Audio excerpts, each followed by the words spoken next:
So you're buying a property in New York City and you have an accepted offer, and lo and behold, you get a call and you find out that the seller has accepted another offer. What do you do? We'll demystify this topic in this video. I'm Nick at Houseit. We can save you up to 2% or more on your purchase through a Houseit buyer closing credit. So please do learn more by visiting our website, houseit.com. So let's get started.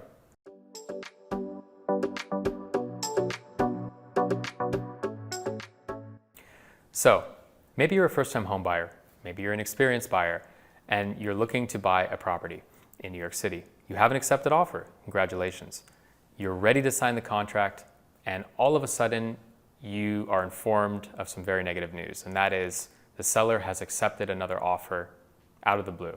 You had no idea that they were even entertaining other offers. You had no clue that they sent out another contract to a different purchaser. Is this even allowed, and what do you do? Well, for starters, this behavior is entirely within the norm of New York City real estate.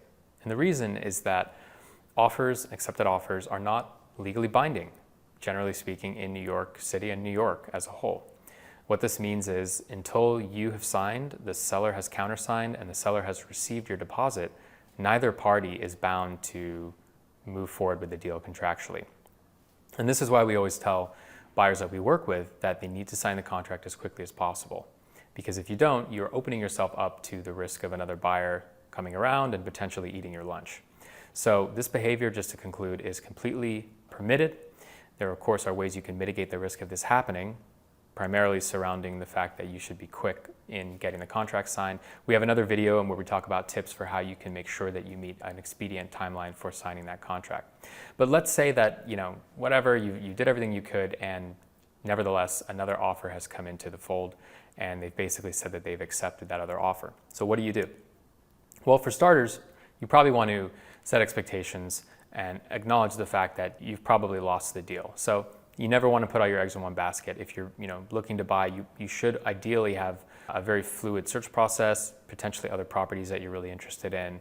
Maybe submitting multiple offers is very common protocol here in New York City for this very reason. So set expectations, but then probably the best thing to do is to have your buyer's agent go back to the seller and basically ask if they're open to us, or you rather, matching the terms of that accepted offer. The reason why this is appealing is because most likely is the case that you are slightly ahead of the other buyer in terms of the due diligence and contract negotiation process.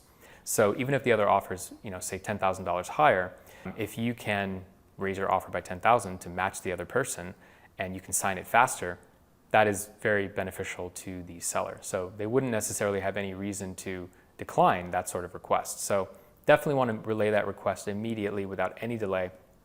And if you're close enough on the contract, if it's already substantially negotiated, you could even instruct your attorney to go ahead and send it to you to sign, and you can potentially sign the contract with the revised price, if you're aware of whatever that might be, and literally send it to the seller's attorney.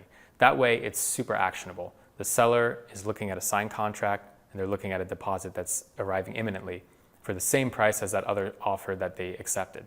So you are a much quicker deal from that perspective than that other person who entered later on. So that would be the first recommendation. Now, oftentimes, if a higher offer comes in, it may potentially have fewer contingencies. Now, if that's the case, even if you raise your offer to match the other one, you're probably not going to get the deal done. If your offer is mortgage contingent and the other offer is higher and all cash, that is a steep mountain to climb. You're probably not going to get it. You're definitely not going to get it by matching the other offer's price.